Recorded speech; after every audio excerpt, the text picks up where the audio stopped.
What's happening, everybody? It's Sean with Reactions to the Classics. Today we got a reaction to one of our patrons, SlaydeSaid's, put together his top 10 albums of 2024. So we are going to jump into this in just a second. If you'd like to support us on Patreon, like SlaydeSaid does, check out that link below, the link on the end screen. We could not do it without the patron. SlaydeSaid brings fantastic lists every single month, and he's done that for several years at this point. All right. So SlaydeSaid, for December 2024, obviously when I'm filming this, it's year end, I thought it was time to do a sort of top 10 albums of the year list as I did last year. Again, the ranking is not written in stone. I've also adapted the list to fit the channel somewhat. So I've excluded the more extreme and underground genres, which have actually delivered a lot of great albums this year. If you want to listen, so these are some bonuses for you. And let me tell you something, SlaydeSaid knows a ton about music. If you want to listen to some more hardcore stuff, I recommend you check out the albums by Blood Incantation, which is death metal, Uniform, which is industrial, Opeth, they're fantastic, progressive death metal, and Bunil, I know I pronounced that wrong, avant-garde noise rock, to name a few. But obviously, these won't be for everyone.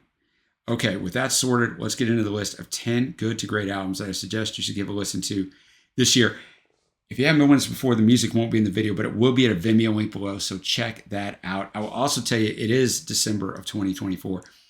And if you are newer to the channel, Trey and I went back a few years ago and did an album draft of every single year, 1965 up to 2023, of our top 10 albums. So that's up on the channel. There's a playlist for it. You can go through every single year. It was a great thing to do. It took us an entire year to listen to all those albums and do all that. So I tell you all that to tell you, I'm compiling my list of 2024 albums to listen to or re-listen to come up with my 2024 list for album draft. So this came at the perfect time. A lot of these albums are on my list. I only know one of these albums, but it's a fantastic album, and SlaydeSaid did well with where he ranked it. I'll leave that alone for now. We'll go to number 10, Laura Marling, her album Patterns and Repeat. We're going to listen to the song Patterns. SlaydeSaid, we start the list with the latest album by English singer-songwriter Laura Marling. I haven't checked the exact stats, but she must be one of the musicians who have been nominated for most Mercury Prizes without actually getting a win. So far, her first, second, fourth, and seventh albums were all nominated without her winning any. And to add to that, her sixth album was nominated for a Grammy Award for Best Folk Album. It didn't win either. It's not at all bad, as she won the Brit Award in 2011 for Best British Female Solo Artist. She's been nominated for this, again, 4 times without winning. This is all to say that she is clearly a very respected musician, even if other bands or artists tend to get the final win. Patterns and Repeat is her 8th full-length album and is another very good folk rock album by her, which sometimes sounds like the female version of early Leonard Cohen. For this list, I picked the sort of title song, Patterns. I found it was written after the birth of her daughter in 2023. It reflects on motherhood, aging, and the patterns that are passed down through family over generations. Thank goodness, I think I broke most of those patterns in my family. The album opens with the sound of a man and a woman talking alongside a baby cooing. So that's kind of wanted to let you know she's in that point in life. This album has a 91 on Metacritic. Metacritic's a very interesting site to look at because as it sounds, it's a meta-analysis of all the reviews for any album. It pulls them all together and assigns it a score up to 100. Anything over 85 is universally acclaimed. 91 is way up there. I'm going to have the lyrics up as always. Thanks again, SlaydeSaid. All right, Patterns. Wonderful song. Pulled me in. I like the sparse instrumentation. Laura does remind me of somebody who was starting to drive me a little crazy, and this album is on my listen list for top albums of 2024. The way I do that, I curate tons of critics lists, and if an album's on like almost all critics lists, you can think what you want about critics, but it's usually a really good album, and this album is on there, so it'll probably drive me even more crazy. Or maybe it'll hit me while I'm listening to the full album, and I'll wish I could come back and tell you on here. All right, next up at number 9, we got Steve Wynn, his album Make It Right. We're going to listen to the song Santa Monica. SlaydeSaid Steve Wynn should be a somewhat familiar name here. He is. I certainly have done my part to promote him both as a solo artist and as the band leader for the Dream Syndicate. The band has taken a small break, and so Steve decided to spend the time recording a solo album, his first since 2010's Northern Aggression. His new album, Make It Right, is a fine album. Not one of his best, but definitely still worth a listen. As the reviewer on AllMusic wrote, Make It Right is a reminder why he's one of America's best songwriters, end quote. From this album, I went with the opener, Santa Monica. All right, Steve Wynn, Santa Monica. That was a great song. The lyricism on this song is fantastic. He's remembering another time in another place driving down the PCH, the Pacific Coast Highway in California, Santa Monica. He wishes he could go back knowing what he knows now, basically. But in the next to the last verse, one of the last lines, but he knows he'd probably just F it up some other way. Just remembering on those old times, right? And the songs and the way things can bring things back, the scenery being in that place. It's a great song, man. I love that song. All right, next up at number 8, we got a band, one of the many artists I would not know without Slade Said. He actually brought a top 10 of this band. Last year, we got Buffalo Tom, their album Jump Rope, the song Autumn Letter. Just like Steve Wynn and the Dream Syndicate, our next pick has been releasing albums for many years now. Boston's Buffalo Tom released their first album in 1989, and they're still going strong. Jump Rope is their first in 6 years and follows the sound and style of that album. It's more mellow and less energetic than back in their heyday. But hey, that's to be expected, right? They're not exactly angry teenagers anymore. Still, they're very capable of writing good songs, such as the pick here, Autumn Letter. When I did the top 10 for Slade Said, there was a song in that top 10 called Watch My Taillights Fade. It was one of my top songs of the year. It just didn't turn out that way because of when I started listening to it. It didn't come up on my Spotify Wrapped as a top 5 song, but it probably was. I absolutely love that song, so I'm on board for any more Buffalo Tom. Yeah, that was in line with the other Buffalo Tom stuff that I like. Strong vocals, great melody, well-written song. This is an album that I had no idea was out, that I'm going to have to add this album to my list. Well, I'll have to add The Win as well because I love that song. But 3 great choices. It's weird, right? Because it's the top albums, obviously, for this format. I'm listening to a song, so I can't speak to the whole album. So I just kind of got to go by the song, but fantastic there. Next up, we have an artist at number 7 that I know I've never heard of because I remember her name because it's unique. Julie Christmas, the album Ridiculous and Full of Blood, the song Silver Dollars. I wrote at the start, Slade Said, that there's been a lot of great music from the underground and extreme genres, but I decided not to include any here. That's only partly true. A couple of artists on this list is bordering on those genres, and the first one is our next pick. Julie Christmas is an American singer who's been releasing music since the early 2000s, mostly with bands or as a featured artist on other bands' albums. But in 2010, she released a solo album, The Bad Wife, which Slade Said is seriously a good album. And then this year, she released what is her second solo album, this one, Ridiculous and Full of Blood.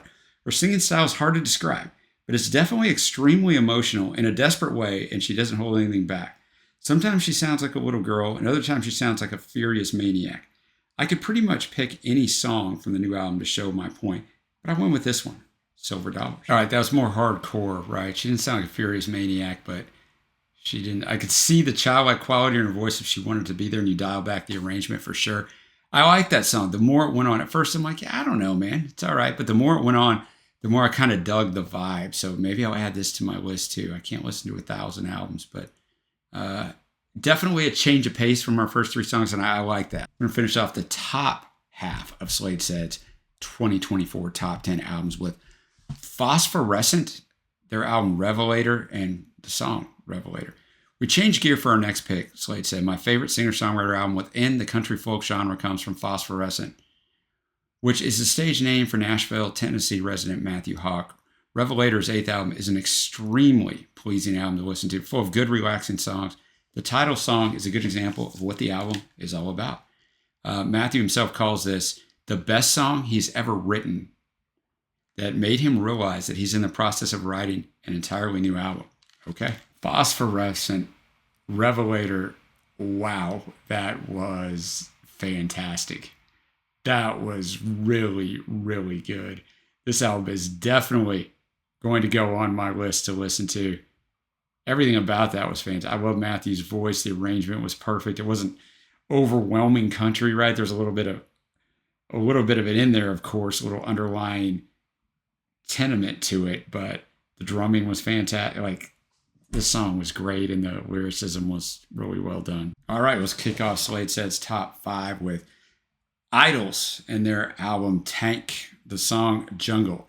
When England's IDLES began, they described themselves as an angry band, and with the first album named Brutalism in 2017, they definitely meant it. Aggressive, punk-like, fast-paced rock with lyrics that match. They were not created to spread peace, love, and understanding. Over the years, they do seem to have calmed down a bit, and their latest album, Tank, I'm sure that's how you say that, I guess, released earlier this year, they show that they are not just a one-trick pony. There are many more layers to their music than anyone thought in the beginning of their career.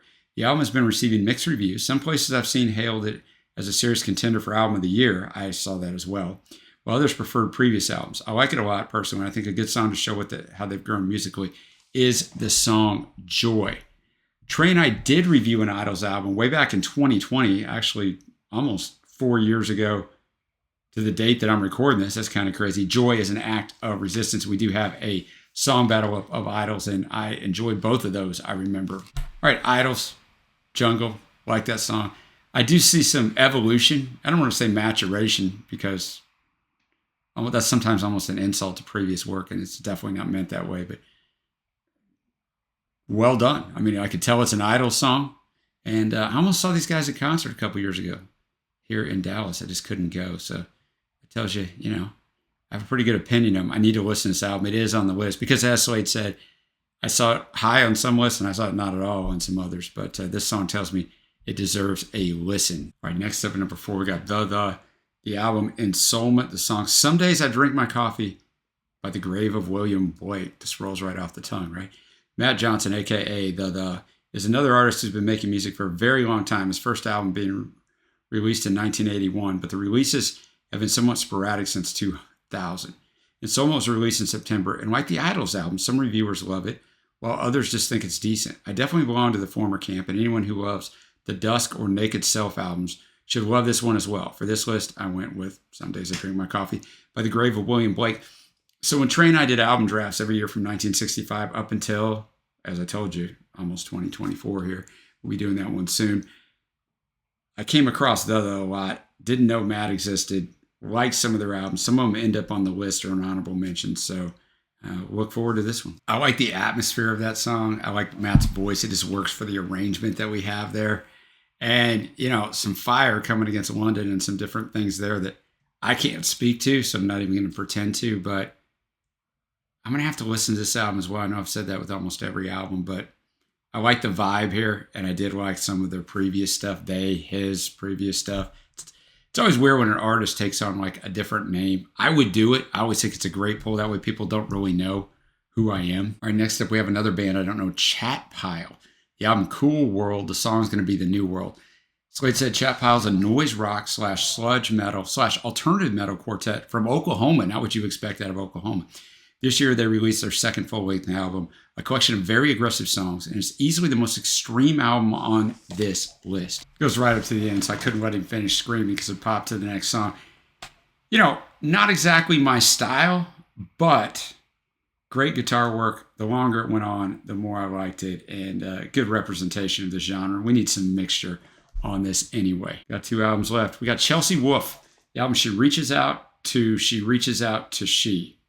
A little awkward, right? Song Dusk. Chelsea Wolfe continuously shows that she's one of the most innovative women in rock music today, and her 2024 album is no exception to that. The album title may be a little weird. It is, Slade said, but the music is great, as evidenced by the album closer, Dusk. All right, Dusk. I don't know that I know much Chelsea Wolfe. I know the name. I went to some of her stuff. I don't know. I may have done a couple things of hers, maybe on a top 10 list or back in the day, but I liked it. I like the atmosphere, once again, of it. Fits her voice well. She can really bring it. Lyrics, basically, she'll do anything for this person, right? She's obsessed with them, so to speak, super in love with them, however you want to put it. She'll basically go through the gates of hell and through the fire to get to them. So you believe it, like you believe it with her delivery. Good choice at number 2. And I would drum roll it, but you already see it down below with Spotify. SlaydeSaid's number 1 album of 2024, Wild God by Nick Cave and The Bad Seeds. And we're going to go with the song Conversion. SlaydeSaid, to me, 2 albums are the main contenders to be album of the year. The last one we just listened to, Chelsea Wolfe.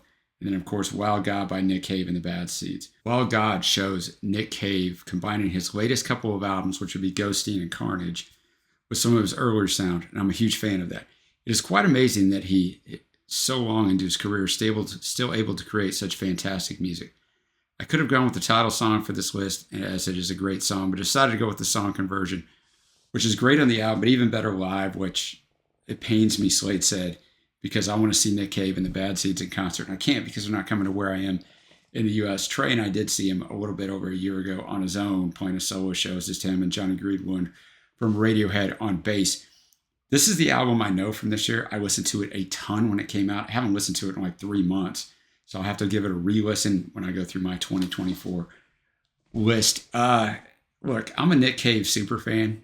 I'm not a super fan of many artists. You listen to as much music as I do, it actually makes you less of a super fan of artists because you realize how much good music is out there. But, you know, SlaydeSaid's said it, and here it's amazing he's still making music this great. I will go on even a more bold claim. Nick Cave's 67 years old. His last 3 albums, this one, Carnage, and Ghosteen. Ghosteen is a top 5 rated album of all time on Metacritic, and Carnage was #1 for its year. And even go back to Skeleton Tree, which is the album before Ghosteen. No one has ever had a run like this at this age, like ever in music history. I can't imagine. I mean, correct me in the comments if I'm wrong, but no one's even come close to making arguably their best stuff in their 60s. And I mean, you could make an argument there, but you can make a strong argument. This is his best run of albums consecutively. But on the album draft that I've already mentioned too many times, I know nearly every one of Nick Cave's albums are either in my honorable mention or top 5. When we went through that, I realized that Nick Cave is a top 5 songwriter of all time. Yeah, I said it. And incredibly underrated where I am in the United States, where no one knows who the hell he is, which is just an absolute travesty. But I've opined enough on my man Nick Cave. Let's check out Conversion. All right, Conversion. Just a fantastic song. The whole album pretty much sounds a lot like this, the ambiance of it. Wow God is a great song, as Slade said, mentioned. Also, the song Joy, it's the 4th track of this album, is just tremendous. But there's so much power in this album. I mean, there's grief in here too, but there's joy. It's turned, if you're familiar with the other albums, Ghosteen is a very difficult album because of the death of his son, and he goes into that. And Carnage still has a lot of those elements in there. This album is going more on the joy side of it, on the more upbeat side of it, but it's it's fantastic. I would say it's a great choice for #1, but I don't know any of these other albums, but it's a great choice for #1. All right, and now it gets a little weird, as I always pick my favorite track, so I'm going to do that here. But you got to remember, and I mentioned this earlier, like SlaydeSaid knows the entire albums. I'm just picking this off of the songs, so I'm picking my songs, not the albums. So take that with a grain of salt, because it's really dominated more by the bottom part of the list. So mine are going to be Steve Wynn. You know, the albums Make It Right, but the song's Santa Monica. Buffalo Tom with the album Jump Rope, but the song's Autumn Letter. Phosphorescent, the album and song Revelator. Chelsea Wolfe, the album She Reaches Out to She Reaches Out to She. Right? That's very wordy. And then, of course, I mean, I didn't have to say it right, but Nick Cave and the Bad Seeds Wild God, the song was Conversion.